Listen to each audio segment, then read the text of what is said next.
मान का पान। भैया का फोन सुनते ही बिना समय गंवाए ऋचा पति के संग मायके पहुंच गई।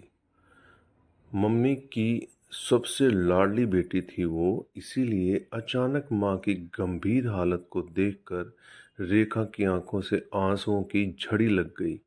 माँ का हाथ अपने हाथों में थाम कर मम्मी सुबकते हुए बस इतना ही कह पाई ऋचा।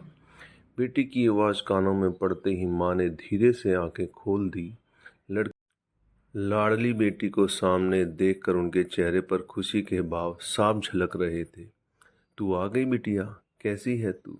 देख मेरा अब जाने का वक्त आ गया है। बस तुझसे एक ही बात कहनी थी बेटा, पहले आप ठीक हो जाओ मम्मी, बात बाद में कह लेना। ऋचा ने आंखों से हो रही बरसात पर काबू पाने की असफल कोशिश करते हुए कहा, नहीं बेटा, मेरे पास वक्त नहीं है। सुन, माँ बाप किसी के हमेशा नहीं रहते, उनके बाद मायका, भैया, भाभियाँ ये सब बनता है।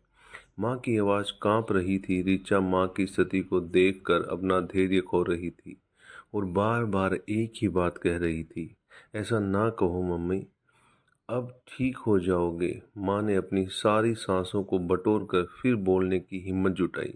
मैं तुझे कह रही हूँ, सीख देकर जा रही हूँ बेटा, मेरे बाद भी रिश्तों की खुशबू यूं ही बनाए रखना। भैया भाभियों के प्यार को कभी लेन देन की तराजू में मत तोलना बेटा, मान का तो पान ही बहुत होता है। माँ ने जैसे तैसे मन की बात बेटी के सामने रख दी। शरीर में इतना बोलने की ताकत न थी, सो उनकी सांसें उखड़ने लगी। हाँ मम्मा, आप निश्चित रहो, हमेशा ऐसा ही होगा। अब आप शांत हो जाओ, देखो आपसे बोला नहीं जा रहा। रेखा ने माँ को भरोसा दिलाया और टेबल पर रखे जग से पानी लेकर माँ को पिलाने के लिए जैसे ही पलटी, तब तक माँ की आंखें बंद हो चुकी थी। उनके चेहरे पर असीम शांति थी, मानो उनके मन का बोझ हल्का हो गया था। तो दोस्तों, ये आपको कैसा लगा कमेंट करके बताइएगा। नए हैं तो सब्सक्राइब कीजिए।